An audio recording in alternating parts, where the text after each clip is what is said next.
இன்றைக்கி இந்த வீடியோவில் என்ன பார்க்க போகிறோன்னா, நம்ம பிரிஞ்சி சாதம் எப்படி செய்யலான்னு பார்க்கலாம். நான் வந்து 4 வெங்காயம் கட் பண்ணி எடுத்துருக்கேன், 3 பச்சை மிளகாய் கட் பண்ணி வச்சுருக்கேன், தக்காளி 4 கட் பண்ணி வச்சுருக்கேன், அதுக்கப்புறம் வந்துட்டு காய் கட் பண்ணி வச்சுருக்கேன், கேரட்டு, பீன்ஸு, உருளைக்கிழங்கு. நான் வந்து உருளைக்கிழங்கு 2 உருளைக்கிழங்கு அந்த மாதிரி சின்னதாக கட் பண்ணிக்கிட்டேன், 2 கேரட் அது மாதிரி கட் பண்ணிக்கிட்டேன், பீன்ஸ் வந்து ஒரு 5-6 பீன்ஸ் கட் பண்ணிக்கிட்டேன். பாருங்கள், இவ்வளோ காய் எடுத்திருக்கேன். எப்படியும் காய் மட்டுமே ஒரு 1/4 கிலோ கிட்டே இருக்கும். நான் அவ்வளோ காய் எடுத்துருக்கேன். உங்களுக்கு நீங்கள் எவ்வளோ தேவையோ காய் அந்த அளவுக்கு எடுத்துக்கோங்க.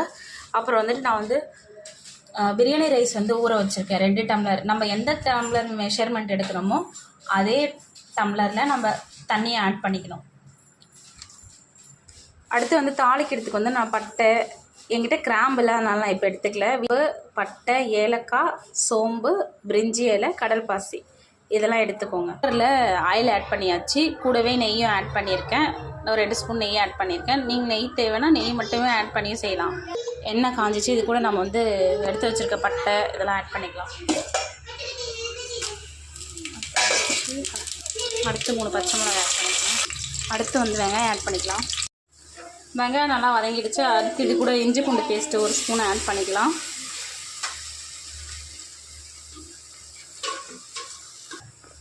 இப்போ இஞ்சி பூண்டு பேஸ்ட்டு வதக்கியாச்சு, பச்சை வாசனை போயிடுச்சு. நெக்ஸ்ட் வந்துட்டு நம்ம தக்காளி ஆட் பண்ணிக்கலாம்.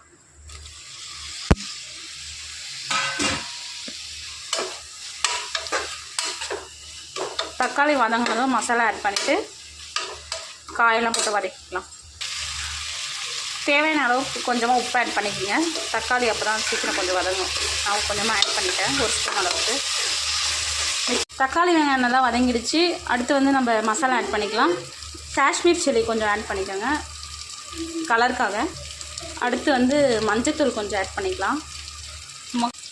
அதுக்கடுத்து நான் வந்து தனி மிளகாத்தூள், பச்சை மிளகா போட்டுக்கிறதுனால இதுவுமே கொஞ்சமாக ஆட் பண்ணிக்கலாம். ஏன்னா பசங்களாம் கொடுத்தா ரொம்ப காரமாக இருந்தால் சாப்பிட மாட்டாங்க. இது கூட கொஞ்சமாக கரம் மசாலா ஆட் பண்ணிக்கோங்க.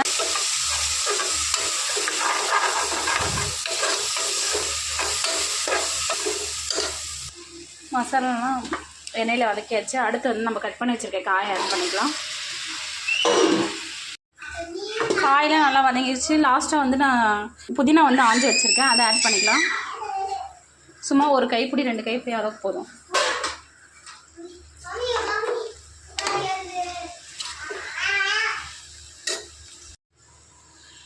தண்ணி ஆட் பண்ணிக்கலாம். நான் வந்து 2 டம்ளர் அரிசி எடுத்துருந்தேன் இந்த டம்ளரால். அதே டம்ளரால் வந்துட்டு நம்ம 1 டம்ளர் அரிசிக்கு வந்துட்டு 1.5 டம்ளர் தண்ணி ஆட் பண்ணிக்கணும். பிரியாணி ரைஸாக இருந்தால் மட்டும்தான் அது.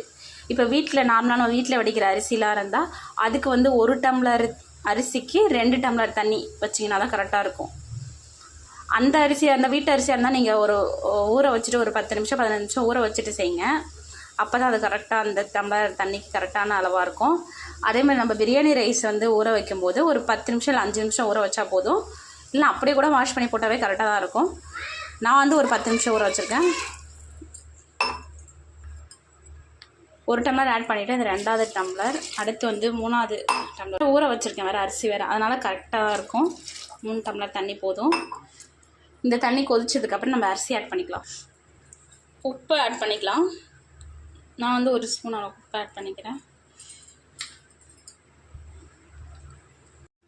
தண்ணி கொதிச்சிடுச்சு. இப்போ வந்து அரிசி ஆட் பண்ணிக்கலாம்.